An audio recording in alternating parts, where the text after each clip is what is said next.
ہوا اس کا آئیڈیا کیسے ہوا؟ کیونکہ مجھے یہ علم ہے اس چیز کا کہ آپ دونوں یونیورسٹی کے دور سے ناول پڑھ رہے ہیں، اور خاص کر ریٹائرمنٹ کے بعد آپ کا بہت زیادہ آپس میں انٹریکشن رہا ہے.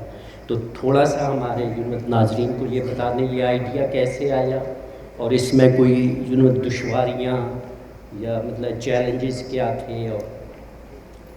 اور ڈاکٹر جعفری اور میں اور ہمارے کچھ اور دوست بھی 1970s سے یہ کتاب پڑھ رہے ہیں.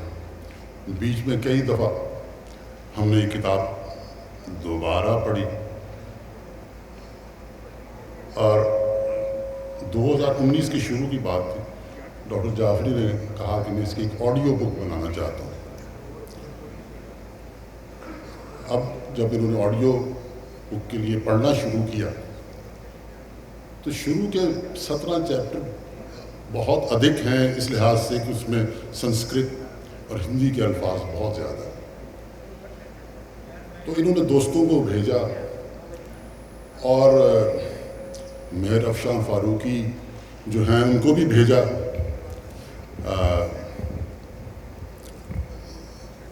انہوں نے تقریباً ہنستے ہوئے یہ جواب دیا کہ یہ ناقابل اصلاح ہے، اس کی اصلاح نہیں کی جا سکتی. جو آپ نے سنسکرت اور ہندی الفاظ پڑھے تو پھر ہم بیٹھ کے کہ اس کو کیا کیا جائے.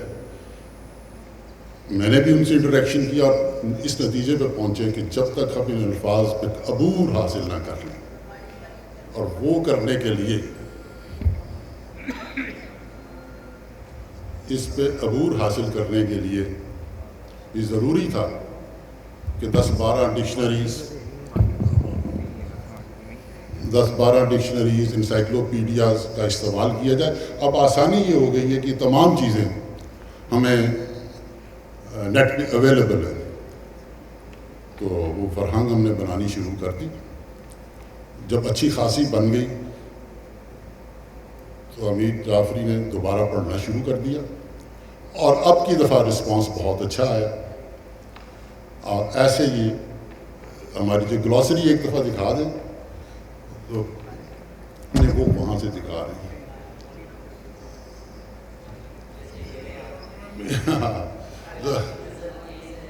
تو وہ گلوسری بناتے بناتے ہمیں خیال آیا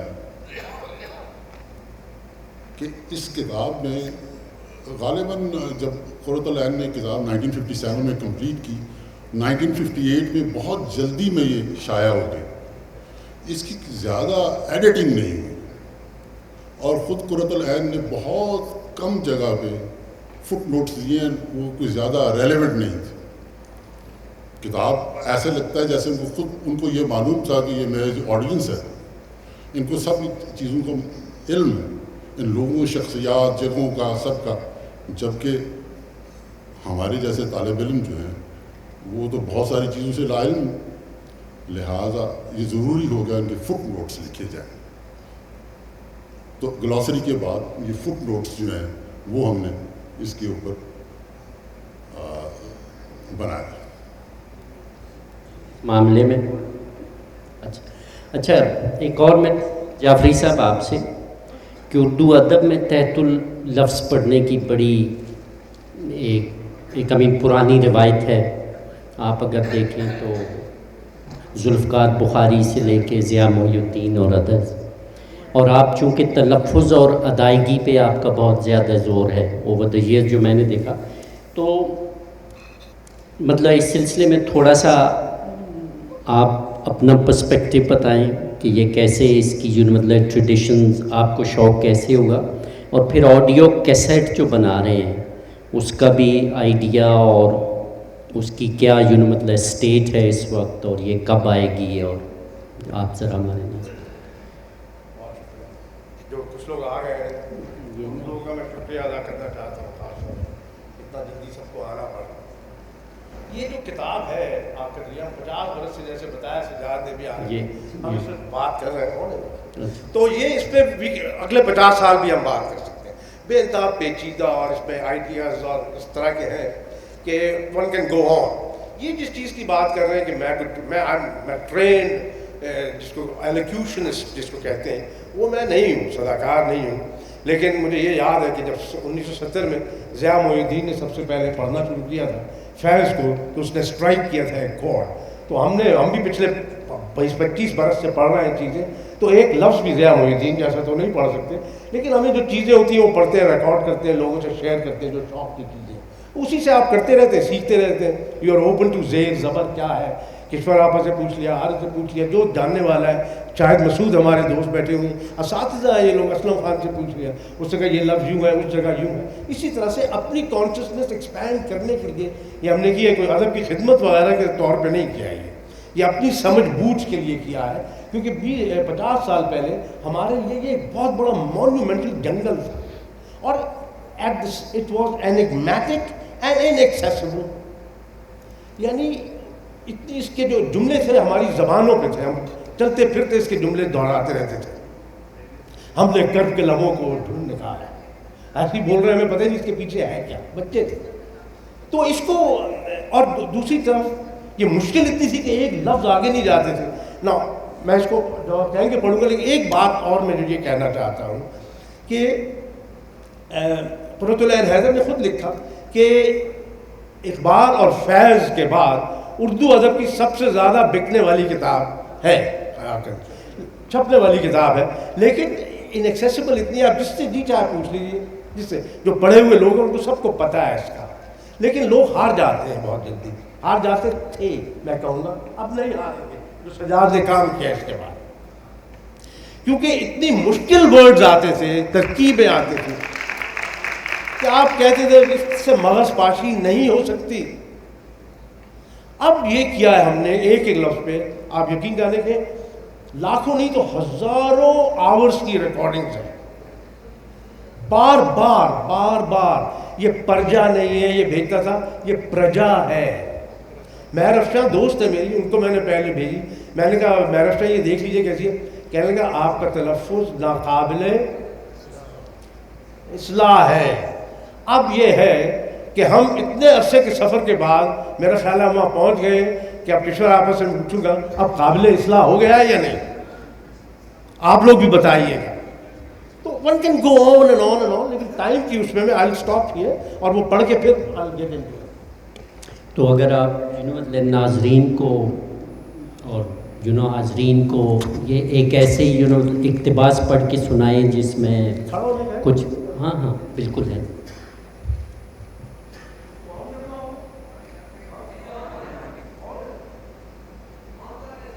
آن کریں. یہ کتاب کے درمیان میں ایک ہے جگہ، اور یہ اس کا ایک ریلیونس ہے جو میں پڑھنے کے بعد آپ کو بتاؤں گا یہ ہم نے کیوں چنا. 700-800 صفحے کی کتاب ہے، بہت مشکل تھا کیا کہ میں نے آپ کو بتایا ایک ذرا سی طرح.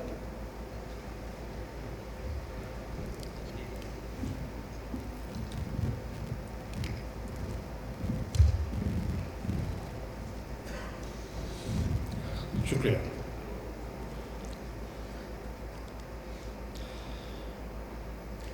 چھایا پت اپسرائیں ناچ رہی تھی، مرگھٹ میں کالی رقصاں ہیں، دل کے سنہرے ایوانوں میں شیو ناچتا ہے، اور گوکل میں نٹور گردھاری، کیلاش پر اوما ناچتی ہیں، اور یہاں راپتی کے کنارے مہوا کے جھرمٹ میں خزاں کے چاند تلے وہ ناچ رہی ہے جسے کوئی کماری چمپک کہتا ہے، کوئی چمپا رانی تو کوئی چمپا وتی. اس کے ہزاروں نام ہو سکتے ہیں کیونکہ اس کے انگنت روپ ہیں. اس کی اداسی، اس کی ہنسی، اس کی مسکراہٹ، اس کا دکھ، اس کا ویراگ، اس کی مسرت، اس کی نفرت. یہ ایسے بھاو ہیں، ایسے رس ہیں جنہیں بھرت منی بھی نہیں سمجھ سکتے. کسی شلپ شاستر میں اس ناچ کا ذکر نہیں جو میں نے اپنے دل کی آنکھوں سے دیکھا. کسی نند کشور، کسی بھرت منی نے اپنی کتابوں میں اس کی مدراؤں کا تذکرہ نہیں کیا، اس ناچ کے قوانین نہیں بنائے. یہ بڑی انوکھی راس لیلا ہے، یہ بڑا اتم شرنگار رس ہے لڑکیاں سازوں پر چھایا راگ الاپ رہی ہیں، اور وہ اس طرح ناچ رہی ہے مانو پاروتی نے دیوی اوشا کی بجائے اس کو بھرت ناٹم کی تعلیم دی تھی۔ رقاص شہزادے ارجن نے آسام کی چترنگا اور دکشن کی راجکماری اترا کی جگہ اس کو اپنا شاگرد بنایا تھا۔ وہ جو سفید ساری کمدی اتسو کا تہوار منا رہی ہے، اس نے بالوں میں کیسر کے پھول اڑس رکھے ہیں، اس کے جوڑے کو رتنانجلی نے ڈھانپا ہوا ہے، اس کے گلے میں وجنتی مالا ہے جس کے صدف اور یاقوت، زمرد اور نیلم اور ہیرے چاندنی میں جھلملاتے ہیں، اس کے گلے کی مٹکاولی اور شیکھر ہار اور سفید موتیوں کی سدھ ایکاولی کی چھوٹ اس کے چہرے پہ پڑ گئی ہے، اس کے کانوں میں کرن پھول ہیں، اس کے کمل ایسے پیروں میں پدمدما جگمگا رہی ہے، اس کے ماتھے پر تلائی سیس پھول سجا ہے، وہ 16 سنگھار کے اپسرا شرد وتی کی طرح خزاں کے چاند تلے ناچتی ہے۔ سارا شراوستی، سارا ایودھیا، سارا قسم پورا، سارا جمبو دیپ کاتک پورنماشی منا رہا ہے، اور سب زاروں پر چاند کی روشنی برس رہی ہے، اور سفید چمر اور سفید ساڑیاں اور سفید پھول اس سفید روشنی میں جگمگا رہے ہیں۔ وقت نور کی ایک عظیم دھارا میں ڈھل گیا ہے جو خلا میں بہتی چلی جا رہی ہے اور چاندنی فضا میں گھل گئی ہے، اور جب دنیا احساس اور چھونے اور دیکھنے اور تجربہ کرنے کی دنیا اس قدر دلکش ہے تو اس میں مرگ ترشنا کا کیا دخل ہے؟ یہ سب اصلیت ہے، زندگی سب سے بڑی اصلیت، تخلیق سب سے بڑی حقیقت ہے، تخلیق عظیم ہے۔ اب اس میں یہ جو شکریہ، بہت شکریہ آپ بھی، یہ اب اس میں بہت سی باتیں جو میں کر سکتا ہوں، مجھے وقت بتا دو، 1 منٹ ہے 2 منٹ کم ہے، کم کا مطلب ہے نہیں آپ آ جائیں، لیکن میں 1-2 باتیں ضرور کروں گا کہ ناول کے لیے ای ایم فاسٹر بیٹھے ہوئے ہمارے ساتھ، احمد مسعود جانتے ہیں، ان کے گھر کے آدمی تھے، اس کی کتاب ہے ایسپیکٹس آف ناول، بڑی اہم، انہوں نے بھی اور لوگوں نے بھی ذکر کیا کہ ناول جو ہے جس کا مطلب نہیں ہے، اوریجنلی پروفین آرٹ سمجھا جاتا تھا، اس کی جو مختلف جو کنسٹیچوئنٹس ہیں، ایک تو یہ کہ کیریکٹر ڈیولپمنٹ یہ ہو، لیکن ایک بڑی چیز جو ہوتی ہے جو کہ بعد میں آئی ہے کہ اس کے اندر آئیڈیاز بھی پروئے ہوتے ہیں۔ اب قرۃ العین حیدر کے جو کیریکٹرز ہیں وہ تو ہیں سمپتھیٹک، ہم سب آئیڈینٹیفائی کرتے تھے گوتم سے، کمال سے، ہری شنکر سے، چمپاوتی کیسی تھی، لیکن ناول کے اندر آپ آئیڈیاز کیسے ویو کرتے ہیں یہ بھی بڑا، یعنی 2400 سال پہلے جہاں ہم بیٹھے ہیں، میں خود پڑھاتا رہا ہوں ٹیکسلا میں، یہ ٹیکسلا وغیرہ کی تہذیب میں لوگ یہ سوال کر رہے تھے، دس از اباؤٹ امپیریسزم، کہ جو کچھ ہم دیکھ رہے ہیں، چھو سکتے ہیں، کر رہے ہیں، وہ چیز حقیقت ہے، سب سے بڑی تخلیق، سب سے بڑی حقیقت ہے، تخلیق عظیم ہے۔ اب یہ پہلا، اس کے بعد بھی لوگ کرتے ہیں، یہ فنڈامنٹل فرسٹ کوسچنز ہیں، یعنی ہر جنریشن میں جو سیجز ہوتے ہیں، سادھو ہوتے ہیں، پوئٹس ہوتے ہیں، فلاسفر، ان کو اس سے جھگڑا کرنا پڑتا ہے کہ اصل چیز کیا ہے، کہ کیا حقیقت ہے، کیا یہ سب شراب ہے۔ میر کے اشعار، غالب کے اشعار ان چیزوں کو ایڈریس کرتے ہیں۔ I could go on but will finish and then come back. یہ سب بہت خوبصورتی سے آپ نے پڑھا جی، بہت سے یہ زمین تلفظ کے حوالے سے اور اس میں اردو ادب بھی کیا۔ میں آپ کی طرف آؤں گا سجاد صاحب، یہ گلوسری کے بارے میں آپ نے کیا سوچا ہے، یہ کس طرح ہمارے جو لٹریچر کے، اچھا چلیے پہلے کیونکہ اس کے بعد تیسری، تو آئی مین اس کے بارے میں پھر آپ نے اس کی جو اشاعت ہے اس کے سلسلے میں کیا ہو رہا ہے، اور یہ ہمارے جو اسٹوڈنٹس ہیں کیسے معاون ہوگی اس سلسلے میں ہمارے۔ ایسا ہے کہ اب ہم جب یہ بنا رہے تھے تو ہمیں خیال آیا کہ اس کی ای بک بنائی جائے۔ ای بک کا کانسیپٹ اردو کتابوں میں بہت کم ہے۔ ای بک کے نام پہ بہت سائٹس پہ کتابیں ہیں، لیکن وہ صرف پی ڈی ایف کی فارم میں یا ایک طرح سے فوٹو کاپیز ہیں۔ ہمارے ذہن میں یہ ہے کہ اس کی ایک آڈیو بک ہو، جو آڈیو سننا چاہے وہ آڈیو سنے، جو اس کو تحریری شکل میں پڑھنا چاہتا ہے اسکرین پہ موجود ہو، کسی جگہ کوئی مشکل لفظ آئے اس کو کلک کرے تو نہ صرف اس لفظ کا معنی سامنے آ جائے بلکہ اس کا پروننسیشن وائس کی فارم میں سامنے آئے. تو ایک تو یہ ای بک بنانے کا اب ہی ہو سکتا تھا کیونکہ ٹیکنالوجی کے ساتھ یہ چیز آئی. ہم اس کے آخری مراحل میں یعنی اس کے ٹیکنیکل مراحل میں ہیں اس کو کنورٹ کرنے کا. یہ تو ای بک کا مسئلہ ہے. اب آ جاتا ہے کہ اس کو بک کی فارم میں شائع کرنا جس میں یہ فرہنگ بھی شامل ہو, اس میں مزید چیزیں جو ہم یہاں دکھائیں گے ٹائم لائنز اور نقشے وغیرہ وہ بھی شامل ہو. وہ اس ملک میں کون ایسا پبلشر ہے جو سامنے آئے اور کچھ اس کی اشاعت کرے. اگر یہاں کوئی جیسے بھی پبلشر حضرات بیٹھے ہو, this is a sales pitch for the book, تو یس پلیز کم فارورڈ. جی آپ آڈیو کے حوالے سے ایک چیز اسی میں ایڈ کرنا چاہ رہا تھا, وہاں پہ کرنا چاہ رہا تھا. اب ریلیونٹ ہے بات. اب مثال کے طور پہ جب ہم نے پڑھا, شاید مسعود والا ہمارے دوستوں کا تھا, آپ کو ڈیسائیڈ کرنا ہے آپ کا آڈینس کون ہوگا.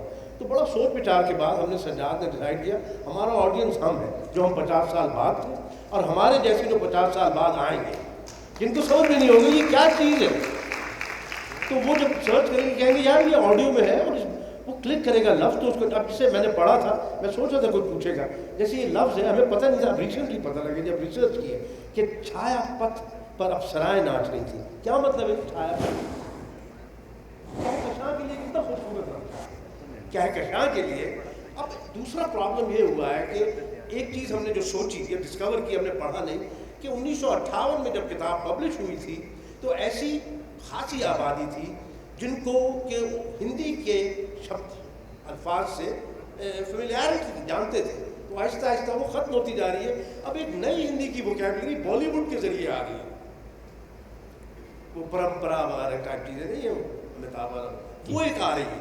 تو یہ مزید قریب ہونے کی بجائے اور دور ہو رہا ہے یہ ٹیکسٹ. اب جیسے اس چیز کی جو گہرائی ہے ٹیکسٹ کی, یہ ہم کیسے سمجھ سکتے ہیں. اور اس زمانے میں کوئی ڈکشنری نہیں تھی جب ہم پڑھتے تھے, کوئی سنسکرت کی ڈکشنری اویلیبل نہیں تھی. اب آن لائن ہے اور ہم نے بھی دے دی. مثال کے طور پہ آخری لائن اس میں, تو اس میں مرگ ترشنا کا کیا دخل ہے. اب مرگ ترشنا کا کیا مطلب ہے کسی کو معلوم ہو؟ دیکھیے اتنے پڑھے ہوئے لوگ ہیں, ہمیں بھی آپ پتہ لگائے جا کے مرگ ترشنا اتنا عمدہ لفظ ہے. اس کا مطلب ہے شراب. تو کہتے ہیں وہ کہہ رہی ہے کہ تم لوگ جو آپ اتنے بڑے صوفی سنت کہہ رہے ہیں یہ سب شراب ہے, ہستی کے مت فریب میں آ جائی ہو اصل. وہ کہتے ہیں نہیں شراب نہیں ہے, یہ حقیقت ہے, یہ پلیجر دیکھو, ٹیسٹ کا, ٹچ کا, ذائقے کا. تو یہ سب چیزیں فنگر ٹپ پہ ہوں گی آپ بجائے اس کے کہ لوگوں کو ڈکشنریز میں ڈھونڈ گی. جی بہت شکریہ, آپ نے بڑی جسے مفصل انداز سے آڈیو بکس ہو. سجاد صاحب اب ہم جنہوں ناول کی طرف سے آتے ہیں, آپ کا پروفیشن انجینئرنگ ہے اور آپ نے انتہائی مہارت سے اور اس کے میپس بنائے ہیں اور ہمیں بہت ساری ڈایاگرامس ہیں. اور ایک جو قائرین کو بڑی مشکل پیش آتی ہے کہ چونکہ اس میں ٹائم شفٹس بہت زیادہ ہیں, یہ ایپوکس ہے, پیریڈس ہے, اور کوئی 2000 سال سے زیادہ ہے. تو ایک تو ہمیں تھوڑا سا اس کی پیریڈائزیشن کے بارے میں بتائیں, اور پھر ہم وہ جو آپ نے ڈایاگرامز وغیرہ بنائی ہیں وہ ہم چاہیں گے کہ اس پہ ڈسپلے کریں. تو اس پہ تھوڑا سا ایسا ہے کہ یہ ناول 2400 سال پہ محیط ہے. 330 قبل مسیح سے لے کے 1956 تک کا یہ قصہ ہے. تو یہ قرۃ العین نے برصغیر کی یہ کہانی 4 ادوار میں تقسیم کی ہے. ایک تو وہ جب سکندر اعظم یہاں پہ آیا, چندر گپت موریہ کی سلطنت بنی, وہ زمانہ میپ لگا دیں.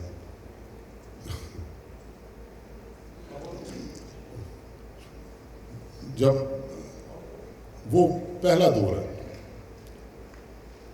یہ وہ دور ہے جب ہندو مت ایک اسٹیبلش ہو رہا تھا, ایک میتھولوجی سے آگے بڑھ کر ایک باقاعدہ مذہب کی صورت اختیار کر رہا تھا. اور اس کے ساتھ ہی بدھ مت بھی آ رہا تھا اور بدھ مت اور اس کا ایک کلیش چل رہا تھا.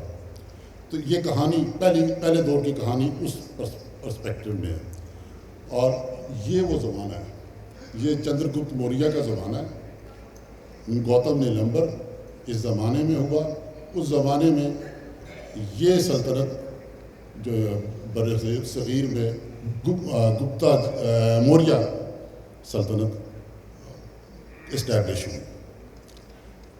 اس کے بعد جو دوسرا دور ہے وہ مسلمانوں کی آمد سے باہر جب دلی کی سلطنت اسٹیبلش ہوگی اور بہت ساری سلطنتیں ہندوستان میں اسٹیبلش ہوگی, مسلمان صوفی اور شیخ العظام یہاں آنے شروع ہوئے اور لوگ آنے شروع ہوئے. تو یہ ایک سیکنڈ دور تھا. پھر تیسرا دور ہے. اب یہ سیکنڈ دور جو ہے یہ 15ویں صدی ہے. پھر تیسرا دور ہے جب انگریز آئے اس ملک میں, بنگال میں. یہ دور اس ناول میں کہانی وہاں سے شروع ہوتی ہے جب بنگال میں انگریزوں کی حکومت مستحکم ہو چکی تھی اور وہ ایکسپینڈ کر رہے تھے باقی ہندوستان. وہ 70-75 سال کا دور وہ ہے. چوتھا دور 1940 سے شروع ہوتا ہے اور 1956 تک چلتا ہے. 1957 دسمبر میں قرۃ العین نے کتاب لکھ کے ختم کر دی تھی, لہذا یہ اسپین 16-17 سال کا ہے.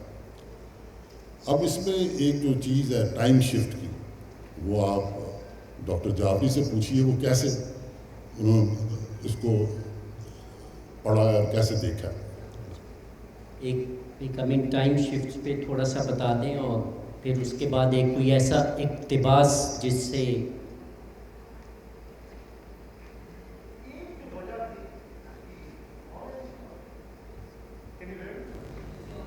اب آ رہی ہے آواز؟ اوکے. ایک جو پرابلم تھا سب میں, اس Qurratulain Hyder was a rare person جو کہ یعنی آرٹسٹ بھی ہیں, ریسرچر بھی ہیں, ہسٹورین بھی, اور وہ جو اپنے زمانے کی جو لٹریری موومنٹس تھیں ان کے اوپر ان کی بہت حاوی تھیں. One of the very rare people. تو ورجینیا وولف, جیمز جوائس, پروسٹ, یہ سب لوگ جو ایک نیا ناول لکھ رہے تھے, اسٹریم آف کانشیسنیس جو کہلا رہی تھی, اس کو بھی انہوں نے انکارپوریٹ کیا اس میں. اس کی وجہ سے بھی یہ کتاب جو ہے نیریٹو اس کا انیکسیسیبل ہو گیا. اس کی میں مثال آپ کو دوں گا, کیونکہ ہمیں اب میں نے بہت پڑھا ہے جو کچھ لکھا گیا قرۃ العین میں, اس کے بارے میں تقریباً سب پڑھا ہے, اور سجاد نے وہی چیزیں 100 دفعہ پڑھی ہیں, وہی چیزیں. تو کوئی چیز ہم سے نکلی نہیں ہے, کسی نے اتنی شارپ طریقے سے بتایا نہیں ہے کہ یہ ایپوکس تھے. ایک دن اس نے فون کر کے کہا جعفری وہ جو جملہ ختم ہوا ہے اس کے بعد تو ٹائم پیریڈ چینج ہو گیا. تو آپ لوگ کئی لوگ جانتے بھی ہوں گے, میں اس پہ اسٹریم آف کانشیسنس پہ لیکچر نہیں دینا چاہ رہا, لیکن وہ لینئر نان لینئر نیریٹو ہوتا ہے اور اس کو ہزاروں طریقے سے مختلف آتھرز نے ڈیل کیا ہے. اسی لیے Ulysses, Finnegans Wake, Remembrance of Things Past, یہ ناول بڑے انیکسیسیبل ہے, بہت مشکل ہے, بہت کم لوگوں نے پڑھے. جن کو کورس ورک کے طور پہ بھی دی جاتے ہیں وہ بھی خلاصے پڑھتے ہیں درسی ماڈل ٹیسٹ پیپر کی. خیر سمجھے آپ, یہ میں پڑھ کے آپ کو بتاتا ہوں کہ یہ اسٹریم آف کانشیسنیس کا اس میں کیسے اس کو اس نے ویو کیا ہے, اور ہم نے اس کو تھوڑا سا ہلایا جلایا وقت کی وجہ سے. سن لیجیے صاحب, ایک ایپوک سے دوسرے ایپوک میں جا رہے ہیں اور پتہ ہی نہیں لگ رہا پڑھنے والے کو, تو اس قسم کی چیزیں بھی ہم نے آسانی کر دی. ذرا سی توجہ. سون ندی عبور کرنے کے بعد کئی دن تک وہ سرگرم سفر رہا. راستے میں اندھیرے جنگل پڑتے تھے اور ندیاں, نالے. ندیوں کے کنارے سادھو تپسیا میں مصروف تھے. ون پرست جو گرمیوں میں چلچلاتی دھوپ میں بیٹھتے, برسات میں بارش میں شرابور ہوتے, جاڑوں میں بھیگے کپڑے پہنتے تاکہ جسم کی تکلیف زیادہ ہو. ون پرست کے بعد سنیاس کا دور آتا ہے جب تارک الدنیا انسان مستقل سفر میں رہتا ہے. غالباً میرا بھی یہی دور ہے, وہ زمانہ جس میں نہ موت کی تمنا رہتی ہے نہ زندگی کی. وہ چلا کیا, اس کا ٹھکانہ کدھر ہے. گوتم ہوا کی نرم جھونکوں کی زد میں چلتا آگے بڑھتا گیا. وہ مندروں کی قطار کے سامنے سے گزر کر پھر جنگل کے راستے پر آ گیا. اور سامنے ایودھیا کا شہر تھا جو بارش کے دھندلکے میں یوں جگمگا رہا تھا مانو سارے کا سارا سونے کا بنا ہوا ہے۔ پھر اس نے آنکھیں کھولی، اس کا جسم مرتعش تھا، جس طرح تانپورے کے تار جھنجھناتے ہیں اس کے قدموں کے نیچے پانی کے بہنے کی آواز آ رہی تھی۔ اس نے نظریں اٹھا کر دیکھا، سرجو بے نیازی سے رواں تھی۔ پھر وہ پانی میں کود گیا اور دوسرے کنارے کی طرف تیرنے لگا۔ دوسرے کنارے پر ایک ادھیڑ عمر کا بھکشو نارنجی پوشاک میں ملبوس دیر سے اس کی راہ دیکھ رہا تھا۔ گوتم کو اپنے اور آتے دیکھ کر اس کا چہرہ ان بساط سے جگمگا اٹھا۔ وہ ندی آدھی سے زیادہ عبور کر چکا تھا تب اس نے بھکشو کی آواز سنی، بھائی گوتم؟ ہاں بھائی ہری شنکر، پہنچتا ہوں، ٹھہرے رہو۔ اس نے زیادہ تیزی سے تیرنا شروع کر دیا۔ اتنے پہ پانی کا ایک زوردار ریلا آیا جس کے تھپیڑے سے وہ کنارے کے بہت قریب پہنچ گیا، مگر اب پانی کی لہریں اونچی ہو چکی تھیں۔ اس نے پوری طاقت سے ہاتھ پاؤں چلانے شروع کر دیے مگر پانی میں اس سے زیادہ طاقت تھی۔ اسی کشمکش میں اسے ایک چٹان ایسی نظر آئی جو پانی کے اوپر جھکی ہوئی تھی۔ یہ چنڈی کے شکستہ مندر کا حصہ تھا جو باہر کو جھک آیا تھا۔ اس نے جلدی سے اس کی ایک کگر کو پکڑ لیا۔ اب وہ بہت تھک چکا تھا، اس کا سانس پھول رہا تھا۔ پتھر کو پکڑ کر اس نے ذرا کی ذرا آنکھیں بند کی۔ وقت کا ریلا پانی کو بہائے لیے جاتا تھا، چاروں اور وسعت تھی، لیکن پتھر کو اپنی گرفت میں لے کر اسے ایک لہجے کے لیے اپنی حفاظت کا احساس ہوا، کیونکہ پتھر جس کا ماضی سے تعلق ہے آنے والے زمانوں میں بھی ایسے ہی رہے گا۔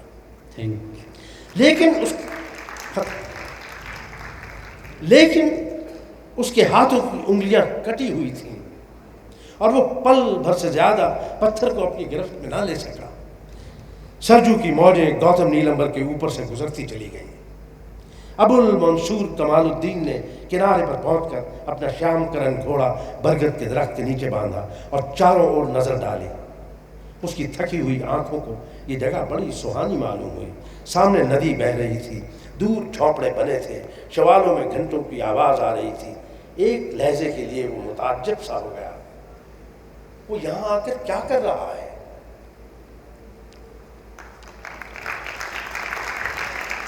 اب اس میں ایک چیز کر کے میں آتا ہوں، اس میں اب کسی کو نہیں پتا، ہمیں بھی نہیں پتا چلا کہ یہ ایک زمانہ بیت گیا، اور دوسری طرف یہ جو چٹان، سولیڈیٹی، یہ سب سمبلز ہیں ہماری زندگی میں، جیسے ہم گزرتے رہتے ہیں اور سہارے ڈھونڈتے رہتے ہیں۔ لیکن اس میں سب سے جو اہم بات جس وجہ سے پڑھی گئی ہے وہ یہ ہے کہ یہ جو انہوں نے نہ صرف چیپٹر نیا نہیں بنایا، پیراگراف بھی نیا نہیں بنایا، اس پیراگراف کے اندر ہی اگلا ایپوک شروع کر دیا۔ تو ایک جگہ اس کے ہاتھوں کی انگلیاں کٹی ہوئی تھی، وہ پر بھر سے زیادہ پتھر کو اپنی گرفت میں نہ لے سکا۔ یہ 2400 سال پہلے ہوا، اور 1400 سال پہلے ابو المنصور کمال جو کہ سلطان کی فوج میں لائبریرین تھا اور جنگجو تھا، وہ آگے وہ اپنا گھوڑا باندھ رہا ہے۔ تو میرے جیسے ریڈرز جو تھے، ہم کتاب میں واپس جاتے تھے، ہم مس تو نہیں کر گئے یہ کمال کو، یہ کہاں تھا کمال، یہ کہاں سے آ گیا، یہ گھوڑا کہاں سے آیا؟ اس لیے معاملات ہیں۔ تو جب اس قسم کی گائیڈ لائن ہوگی، hope fully it will help. Thank you.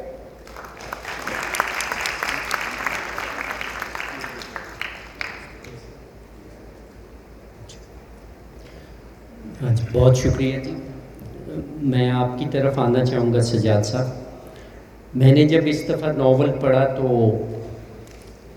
مجھے ویسے چونکہ مائیگریشن سے انٹرسٹس بھی ہے، تو مجھے اندازہ ہوا کہ یہ ناول کا بہت زیادہ حصہ اور انڈر لائنگ تھیمز ہجرت کے بارے میں، ایگزائل کے بارے میں، اور میرا خیال ہے یہ ایسپیکٹ ناول کا ہمارے یہاں ڈسکس زیادہ نہیں کیا جا سکتا، تو آپ اس کے بارے میں بتائیں گے؟ کیونکہ بہت سے وہ جو ایک وہ جو منصور صاحب عراق سے آتے ہیں ادھر، اور پھر پارٹیشن بھی، اور پھر مطلب لنڈن کے سینز ہیں، تو میرا خیال ہے ہجرت کا کچھ آشوب ہے اس میں، اور اس کے بارے میں آپ کی رائے سمجھ چاہوں گا۔ یہ تو ہجرت تو انسانی فطرت کا حصہ ہے۔ اب اس میں پہلا دور جو ہے اس میں بہت کھل کے اس طرح بیان نہیں کیا، لیکن آپ بٹوین دی لائن پڑھ سکتے ہیں کہ آرینز کی موومنٹ ہندوستان میں جو ہوئی، خاص طور پہ برہمن جو بالٹک اسٹیٹ سے چلتے ہوئے ہنگری اور سینٹرل ایشیا سے ہوتے ہوئے ہندوستان میں آئے، جو ہزاروں سال سے جانوروں کے ان کی خوراک تھی. ہندوستان میں آئے، یہاں اگریرین سوسائٹی بن چکی تھی، لیکن انہوں نے جانوروں کا جو ایک قربانی کا سلسلہ یہاں پہ رائج کیا، جس میں اشومیدھ یعنی گھوڑے کی قربانی سب سے اعلیٰ قربانی کہلائی. تو یہ مائیگریشن اور تشدد، اور پھر اس مائیگریشن کے نتیجے میں ہندوستان میں جو برہمن سماج، برہمن واد کا جو ایک اثر ہوا، جس نے بہت بڑا اثر ڈالا ہندو مذہب کے اوپر. جب ہم دوسرے دور میں دیکھتے ہیں تو مسلمان فوجوں کے ساتھ صوفی بھی آئے، عام آدمی بھی آئے، ٹریڈرز بھی آئے، عالم بھی آئے. تو ایک بڑی ہجرت ہوئی ہندوستان کی طرف. پھر تشدد تو اس ہجرت کا، جیسے میں نے کہا، حصہ ہوتا ہی ہے.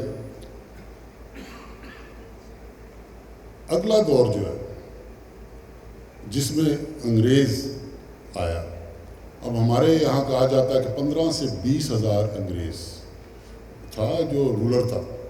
اس میں فوجی بھی تھے، فوجی افسر اور سول آفیسرز.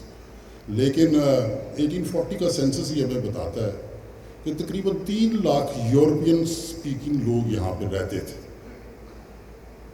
جس کا مطلب یہ ہے وہ ہے انگریزی بولنے والے. زیادہ تر انگریزی بولنے والے، چند ایک فرانسیسی بھی تھے. تو اب جب وہ آئے، آپ پھر دیکھیے فورٹ ولیم کالج، یہ کالجز جو بنے ہمارے، جو تعلیم میں ایک انقلاب کہیں یا اس کو جو بھی کہیں، کچھ لوگ تو اس کو نہیں مانتے انقلاب، لیکن بہر چینجز آئی. پورا کا پورا ہمارا بر صغیر کے کلچر پہ ایک بڑی چھاپ پڑ گئی انگریز کی، انگریزی زبان کی. اور پھر آخری دور جو ہے اس میں تو ایک، جسے میں کہتا ہوں مہا ہجرت ہے. 1947 کی ہجرت جو ہے دنیا کی تاریخ کی سب سے بڑی ہجرت ہے، جس میں 1 کروڑ سے لوگ اس ایک ملک سے دوسرے ملک میں گئے، اور یہ بھی بہت پرتشدد ہجرت تھی. تو ہجرت تو اس کتاب کا ایک بڑا وہ حصہ ہے. بہت شکریہ. میں آپ کی طرف ڈاکٹر حمید جعفری صاحب، ایک آپ نے مطلب اسٹریم آف کانشیسنیس کا ذکر کیا. میرا خیال ہے جس وقت قرۃ العین حیدر یہ ناول لکھ رہی تھیں تو یورپین میں یہ بڑا ادبی ٹرینڈ تھا یورپ میں اس وقت، جیسے ورجینیا وولف اور اس کا جیمز جوائس کا. اور اس ناول میں بھی آپ نے پہلے بھی ذکر کیا. اس پہ 1-2 منٹ کر کے پھر ہمیں ایک اور اچھا سا اقتباس پڑھ کے آپ ہمیں سنائیں.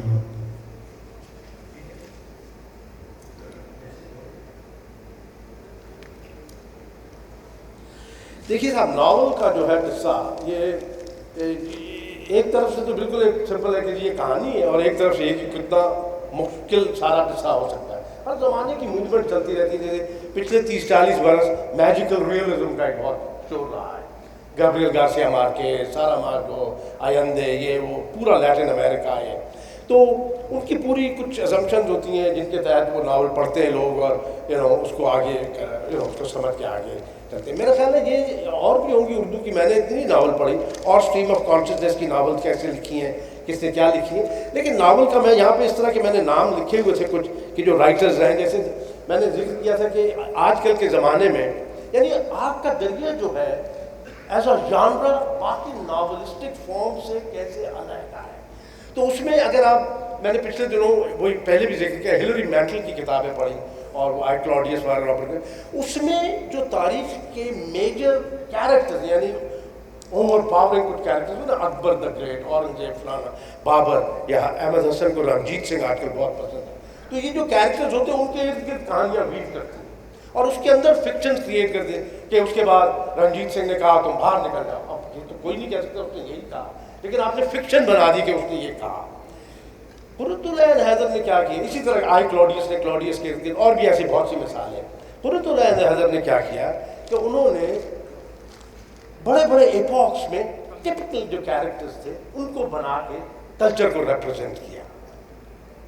تو اب یہ جو ہے کہ اور بہت ساری ناول ہوتی ہیں، کسی پروسٹ نے بھی اسی طرح سے کیا ریمبرنس آف فیس، پھر اور ناول ہوتے ہیں جو کہ ایک آئیڈیالوجی کو کانشیسلی پش کر رہے ہوتے ہیں. میں نام نہیں لوں گا، ہمارے یہاں آج کل بہت ایسے ناول پڑھتے ہیں کہ ان دی اینڈ وہ کلمہ پڑھتے ہوئے مسجد میں گھس جاتے ہیں اور ان کے نکاح ہو جاتا ہے اور پھر بچے وہاں ہوتے ہیں اور بڑا اچھا ہوتا ہے ان کو ایک خاص آئیڈیالوجی کو پش کرنے کے لیے. وہ پراپیگینڈا کی ضمن میں آتا ہے زیادہ. It's really is not art form. تو اگر آپ اجازت دیں تو یہ گوتم صدارت والا جو اسٹرچ ہے میں پڑھ رہا ہوں، اور وہ پھر کمال کا خط پڑھ لیں گے وہ جو آپ کو نہیں. ہاں بس کون سا پڑھوں دونوں میں سے یا دونوں؟ 24 پڑھ لیں اور پھر 98. اوکے سنیے صاحب کیا رومانٹک، وہ بھی پچھلا بھی اور یہ بھی کس قدر عمدہ پیارا، اور ایک اگلا اب زمانہ ایک آ گیا. گوتم سدھارتھ کے سنہرے راستے پر صدیوں تلک مسلمان مسافروں کے قافلے گزرا کیے، جنہوں نے دنیا میں اپنے چند روزہ قیام کے دوران میں بنارس اور سانچی اور امراوتی اور اجنتا اور باغ کے نگارستان سجا ڈالے. مگر زمانے نے ایک بار پھر پلٹا کھایا اور مالوا اور قنوج اور مگدھ اور گوڑ میں پھر ہری کی بھکتی کا چرچا ہوا. کیدر ناتھ سے لے کر دوارکا تک شیو کے عظیم الشان مندر تعمیر ہوتے چلے گئے. شاکیہ منی کا راستہ مہایان مذہب اور تانترک اسرار میں تبدیل ہو گیا، اور شاکیہ منی وشنو کے اوتار بن کر انہی مندروں میں براجنے لگے. نارنجی لباس والے وہ بھکشو جو موروں کے نشان والے بادشاہ چندرگپت نری چندر کے وقت سے پہلے جنگلوں میں نمودار ہوئے تھے، 1000 سال کی الٹ پھیر کے بعد سدھ کہلاتے تھے اور بنگال اور بہار کے معبدوں میں جادو ٹونے کرتے تھے. مہایان مذہب کا مہا سکھ کا تصور خرافات میں تبدیل ہو چکا تھا. ہم یہ دیکھتے رہتے نا، ہر بڑا آدرش آخر میں یوں ہی تباہ کیا جاتا ہے. لیکن آدرش کیا شے ہے؟ یکلخت کمال کو محسوس ہوا کہ وہ بھی بال کی کھال کھینچنے کی عادت اختیار کر چکا ہے. قریب و جوار کے گاؤں میں، بنارس اور جھوسی اور مگر میں اسے بے شمار فقراء ملے جن کی خانقاہوں میں جا کر اس نے تصوف کی باتیں سنی. قصبوں اور شہروں میں عظیم الشان مدرسے تھے جہاں ایک سے ایک جید عالم تیار کیا جا رہا تھا. نیم تاریک مٹھوں میں پنڈت اپنے پوتھی پتھروں میں سر کھپا رہے تھے. گنگا کے کنارے کنج میں کبیر اور ان کے چیلے پریم کی رٹ لگائے جا رہے تھے.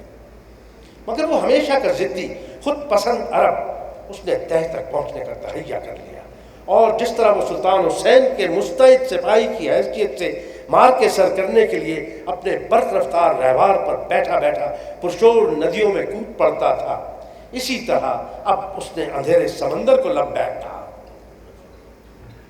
جس میں اس سے پہلے ہزاروں لاکھوں روحیں ڈبکیاں لگا رہی تھیں. بہت سے لہروں کے خلاف ہاتھ پاؤں مار رہے تھے، بہت سے کشتی کا بادبان اتار کر کنات سے ایک طرف کو ہو بیٹھے تھے اور خود کو ہواؤں کے حوالے کر دیا تھا.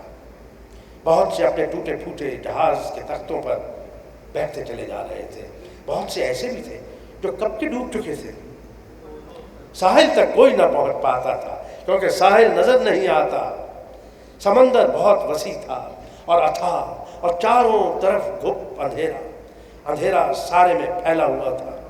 بہت سو کا خیال تھا کہ انہوں نے روشنی کے مینار تعمیر کر لیے. بہت سے سمجھتے تھے کہ جو چراغ انہوں نے اپنی اپنی کشتیوں میں جلائے تھے ان کی روشنی میں وہ سمندر عبور کر لیں گے. مگر یہ ان کی خوش فہمی تھی. ساحل نظر نہیں آتا، کنارہ کہاں ہے، وہاں پہنچ کر کیا ملے گا، صحیح عقیدہ کیا ہے، اور خدا کا تصور، محبت، وراگ میں کیا حاصل ہوتا ہے، نجات کیا ہے. امیر صاحب اس کے بعد وہ جو 98 کراچی والا، جی بس میرے خیال ہے اس پہ ہم کریں گے. پھر اس کے بعد یہ اس لیے پڑھنا چاہ رہے تھے یہ آخری والا کہ اب جو زبان بھی سلیس ہوتی جائے، سلیس نہیں کہنا چاہیے، یعنی اردو زیادہ ہوتی چلی جا رہی ہے جیسے ناول آگے جا رہا ہے.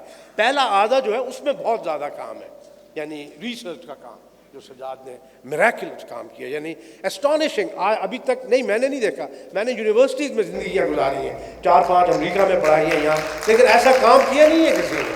اگر کیا تو مجھے بتا دیں گے. اور ایک بات اور میں یہاں بتانا چاہتا ہوں، مس نہ ہو جائے کہ کچھ چیزیں اتفاقیہ بھی ہوتی ہیں. جیسے تھیوری یا ٹیکنالوجی بڑھتی ہے، ریسرچ سے بڑھتی ہے نا، کہتے ہیں آپ ایکسپیریمنٹ کے اوپر ایکسپیریمنٹ کرتے جاتے ہیں، آہستہ آہستہ ٹروتھ آپ کو ملتی جاتی ہے. کچھ چیزیں ٹامس کون نے لکھا ہے سائنٹیفک ریولیوشنز والی کتاب میں، کچھ چیزیں پیراڈائم شفٹ سے ہوتی ہیں. مختلف علاقے کی جو تھیری ہوتی ہے وہ مل کے ایک بہت بڑا انقلاب کرتی ہے. اب میں یہ نہیں کہہ رہا کہ انقلاب ہو گیا اب انسانی زندگی آسان ہو جائے گی وغیرہ، لیکن اگر ڈیجیٹل ٹیکنالوجی مہیا نہ ہوتی، ہمارا شوق نہ ہوتا، سجاد کی وہ جو فیسلٹی ہے ان چیزوں کے ساتھ نہ ہوتی، یہ کام نہیں ہو سکتا تھا. میں روز رکتا ہوں یوٹیوب پہ اپلوڈ کرنے کے لیے اپنے میر کی چیزیں، اور ادھر دھکے مارتے ہوئے مجھے سمجھ میں نہیں آتی، لیکن Sajjad can do it just like that. اب یہ ہم بتانا چاہ رہے ہیں جی میں یہ صرف کہنا چاہ رہا ہوں، یہ اہم اس لیے ہے کہ اب زمانہ بدل گیا ہے.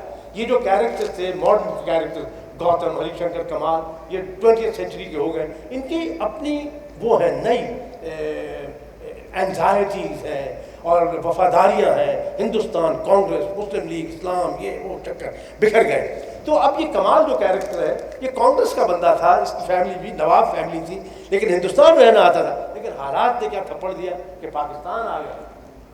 جس نے یہاں آنا تھا چمپک نے، مسلم لیگ کی، وہ بنارس رہ گئی. اور اس کی جو بچیاں تھیں جن کا وہ ذکر کر رہی تھی، شی was Qurratulain Hyder was very prescient, she looked ahead. اس کے جو کیریکٹر تھے چمپا کے، اس کا ہم نے ذکر نہیں کیا ہوا یہاں پہ. وہ جو بچے تھی، چمپا اس کو کہنے لگی کمال تم جا رہے ہو کراچی، ٹھیک ہے وہاں کرنا، اور تم ان بچیوں کو ایسے حقارت سے دیکھ رہے ہو، یہ ہندوستان بنائیں گی، آگے کا ہندوستان تم دیکھنا ٹیکنالوجی میں کیا کرے گا، اس میں کیا کرے گا. تو اٹ واز جنگوازم، یاہوازم، وہ ایک آئیڈیالوجی کی ٹرائمف کی بات کر رہی تھی. یہ میں پڑھ کے آپ کو بتاتا ہوں اور پھر ختم کرتے ہیں. اب یہ اپنی بہن کو خط لکھ رہا ہے جو وہاں ہے ہندوستان میں، اور یہ کراچی میں ہے اور بہت فرسٹریٹڈ ہے. خط کا اقتباس ہے، 18 صفحے کا خط ہے. کراچی، مملکت خداداد پاکستان دنیا کی سب سے بڑی اسلامی سلطنت اور دنیا کے 5ویں بڑے ملک کا دارالحکومت. کراچی بہت ماڈرن شہر ہے. یہاں روز رات کو 1956 ہے یہ تقریباً، یہاں روز رات کو اعلیٰ درجے کے ہوٹلوں اور کلبوں میں ایک جگمگاتی کائنات آباد ہوتی ہے. ماہرین عمرانیات کے لیے یہ مسئلہ انتہائی دلچسپی کا باعث ہونا چاہیے کہ پچھلے 9 سال میں کس طرح ایک نئے معاشرے نے اس ملک میں جنم لیا ہے. اس معاشرے کی بنیاد روپیہ ہے، اور روپیہ بناؤ اور دولت حاصل کرو. آج بہتی گنگا میں ڈبکیاں لگا لو، کل جانے گنگا خشک ہو جائے گی، اپنا رخ بدل لے گی.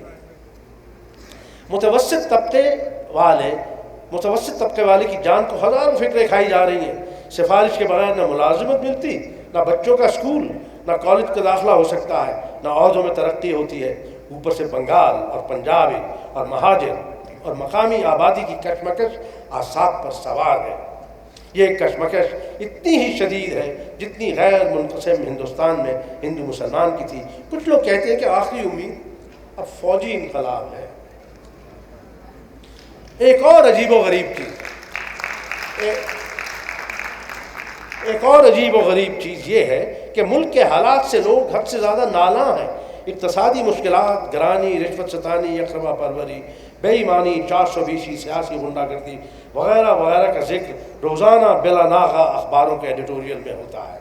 لوگوں کے پاس بھی سوائے اس کے اور کوئی موضوع نہیں ہے، مگر اس کے باوجود کوئی ان حالات کا مداوع کرنے کے لیے کچھ نہیں کرتا. عوام جانتے ہیں کہ ان کے لیڈر کتنے پانی میں ہیں، لیکن لیڈر کو بھی چند ایسے گر یاد ہیں جن کے ذریعے عوام کو قابو میں رکھا جا سکتا ہے. یہاں مجموعی طور پر جنگل کا قانون ہے. شکر ہے اب نہیں ہے. اعلیٰ طبقہ جو بڑے بڑے تاجروں اور اعلیٰ حکام پر مشتمل ہے، اس کی علیحدہ برادری ہے. اتوار کو یہ لوگ سمندر کے کنارے گزارتے ہیں، چھٹیاں لے کے یورپ اور امریکہ جاتے ہیں. ان کی اولاد بھی مغربی ممالک میں پڑھ رہی ہے. انہوں نے لاکھوں روپیہ سوئٹزرلینڈ کے بینکوں میں جمع کر لیا ہے. بڑے مزے کی بات یہ ہے کہ یہ لوگ جو بات بات پر دوسروں کو غدار اور وطن فروش کے نام سے نوازتے ہیں، اور حب وطن کا سارا ٹھیکہ انہوں نے خود لے رکھا ہے، یہی سب لوگ خود انگلستان یا کینیڈا میں سکونت اختیار کرنے کا پروگرام بنا رہے ہیں.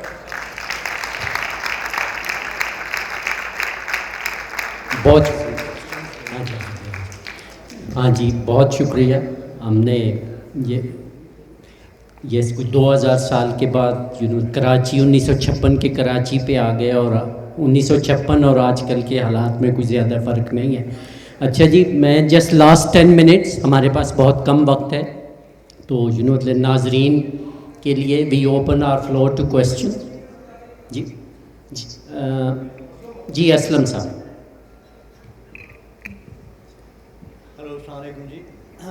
جیسے کہ پہلے بھی بات ہو چکی کہ قرۃ الحیدر جنہیں ہم سب لوگ عینی آپا کہتے ہیں، کویسچن ذرا شارٹ کریں جی، ویسے بھی وقت کم ہے، ہم چاہیں گے کہ اور لوگوں کو بھی. یہ اگر آپ نہ بولتے تو وہ وقت استعمال ہو سکتا تھا.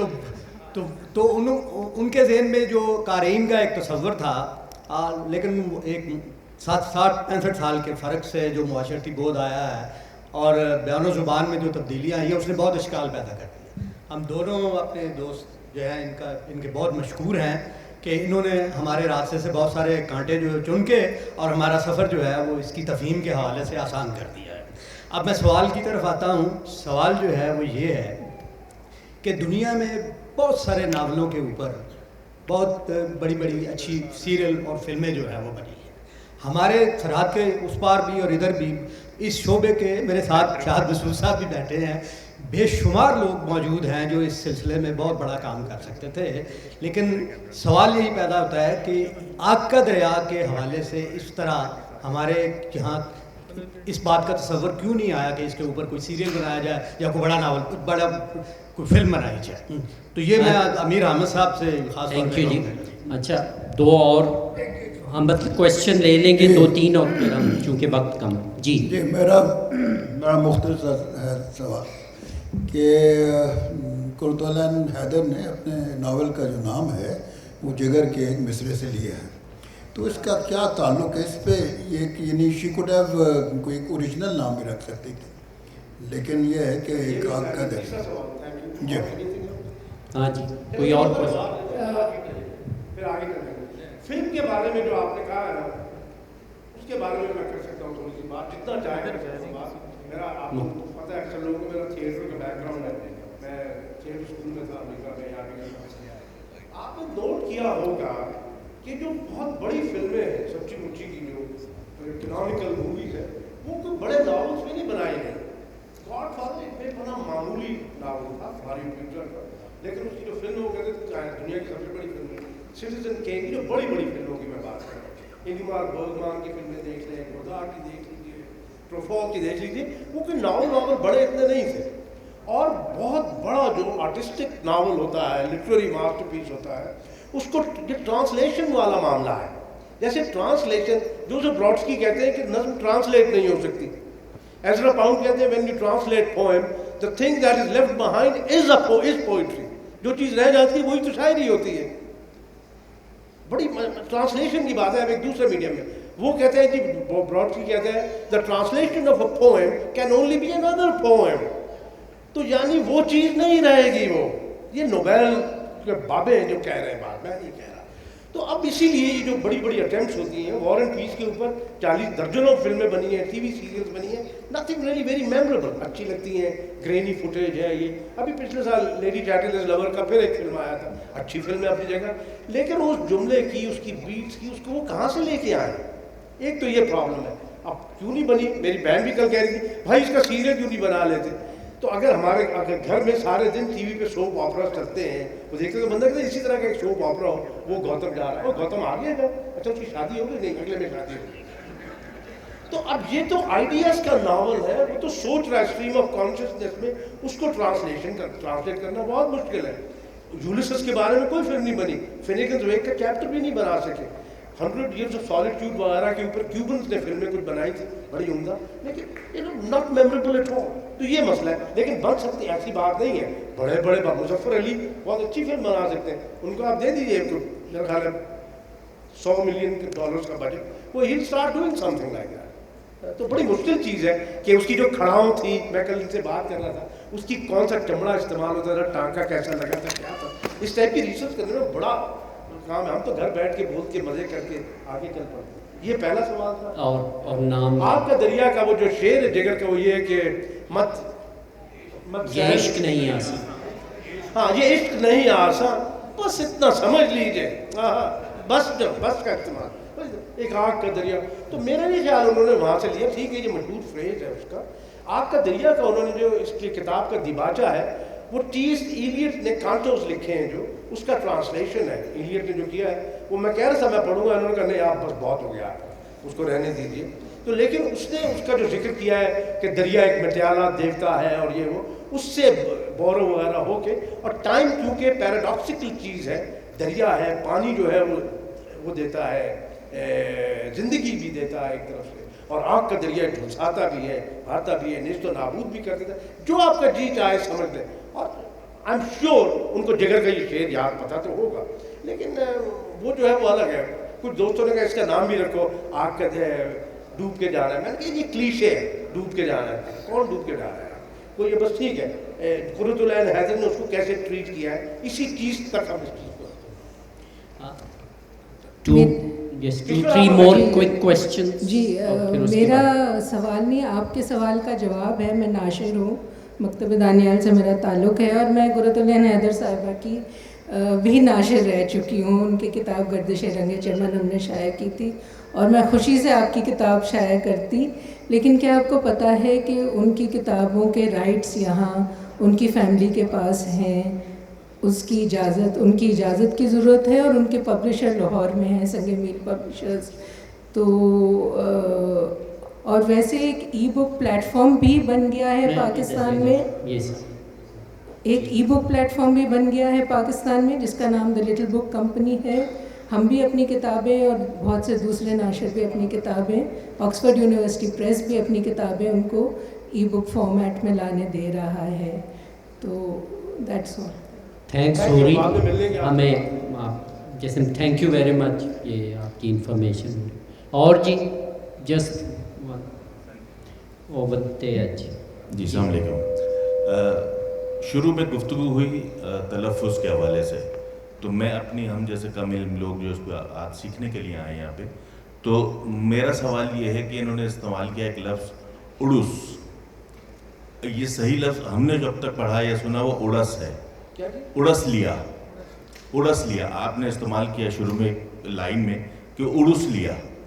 اڑس ہے یا اڑس ہے, صحیح لفظ کیا ہے؟ میں نے پتہ ابھی پڑھا جی شروع میں پڑھا. اچھا پھول اڑس لیا, اڑس ہے میرا خیال, آپ کو بھی رونگ لیکن اڑس ہے. اڑس ہے نا, آپ نے اڑس پڑھا تو میں نے اس لیے اڑس پڑھا تھا جی, مجھے تو یاد بھی نہیں اڑس پڑھا. Thank you. ہاں میں نے اڑس ضرور لیا تھا.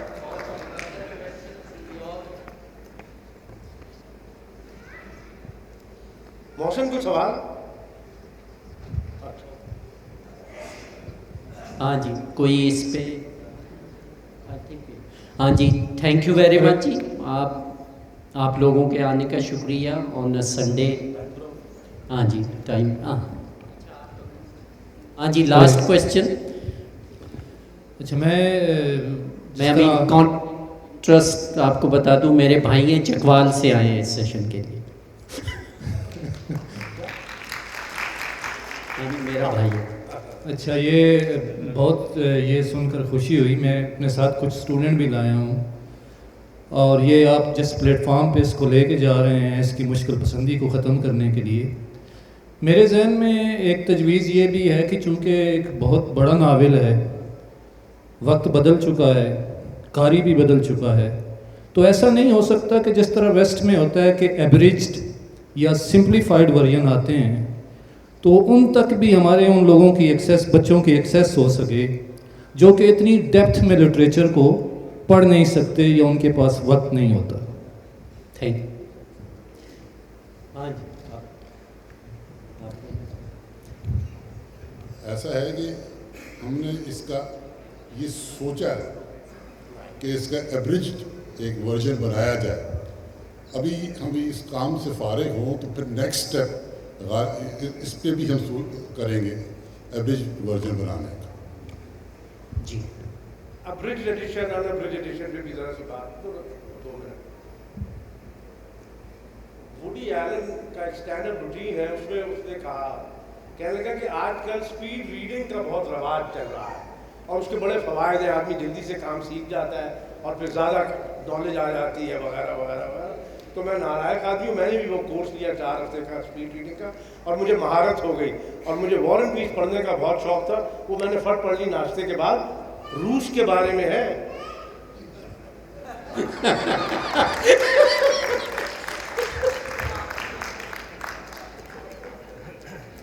اس پہ دوسری طرف وار اینڈ پیس کا جو پلیجر ہے, ایک گریک ٹرم ہے انرجایا. اس کا مطلب یہ ہے کہ ناولسٹ یا سٹوری ٹیلر کا وہ ٹیلنٹ جو کہ قاری جب پڑھے اس کو ویسے ہی نظر آئے جیسے اس کو نظر آ رہا, جیسے اس نے امیجن کیا تھا لکھنے والے نے.